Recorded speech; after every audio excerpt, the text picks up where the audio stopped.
agriculture in Australia.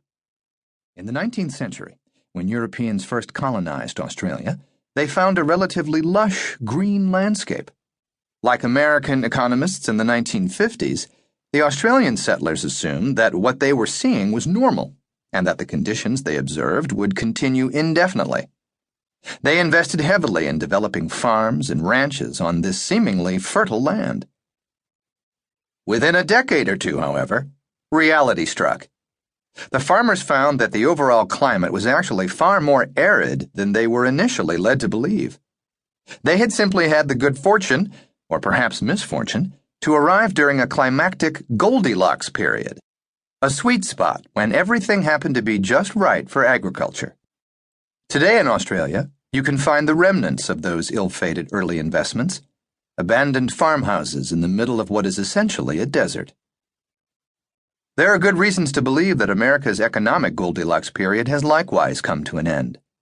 That symbiotic relationship between increasing productivity and rising wages began to dissolve in the 1970s. As of 2013, a typical production or non-supervisory worker earned about 13% less than in 1973, after adjusting for inflation, even as productivity rose by 107%, and the costs of big-ticket items like housing, education, and healthcare have soared. On January 2, 2010, the Washington Post reported that the first decade of the 21st century resulted in the creation of no new jobs. 0. This hasn't been true of any decade since the Great Depression. Indeed, there has never been a post-war decade that produced less than a 20% increase in the number of available jobs. Even the 1970s, the decade associated with stagflation and an energy crisis, generated a 27% increase in jobs. The lost decade of the 2000s is especially astonishing when you consider that the U.S. economy needs to create roughly 1 million jobs per year just to keep up with growth in the size of the workforce. In other words, during those first 10 years, there were about 10 million missing jobs that should have been created, but never showed up. Income inequality has since soared to levels not seen since 1929, and it has become clear that the productivity increases that went into workers' pockets back in the 1950s are now being retained almost entirely by business owners and investors. The share of overall national income going to labor, as opposed to capital, has fallen precipitously and appears to be in continuing freefall. Our Goldilocks period has reached its end, and the American economy is moving into a new era.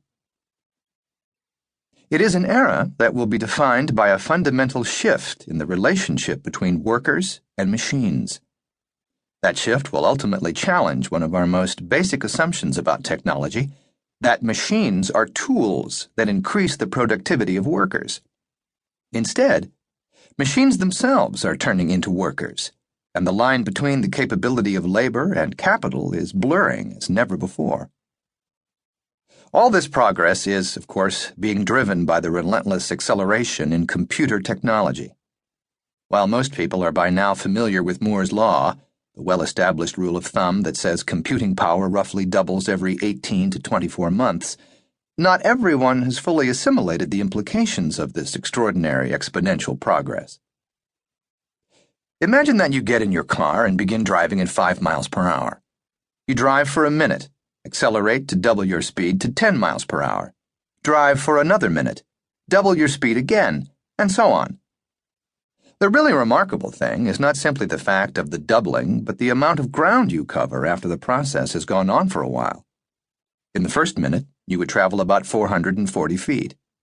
In the third minute at 20 miles per hour, you'd cover 1,760 feet. In the fifth minute, speeding along at 80 miles per hour, you would go well over a mile. To complete the sixth minute, you'd need a faster car, as well as a racetrack. Now think about how fast you would be traveling, and how much progress you would make in that final minute, if you doubled your speed 27 times. That's roughly the number of times computing power has doubled since the invention of the integrated circuit in 1958. The revolution now underway is happening not just because of the acceleration itself, but because that acceleration has been going on for so long that the amount of progress we can now expect in any given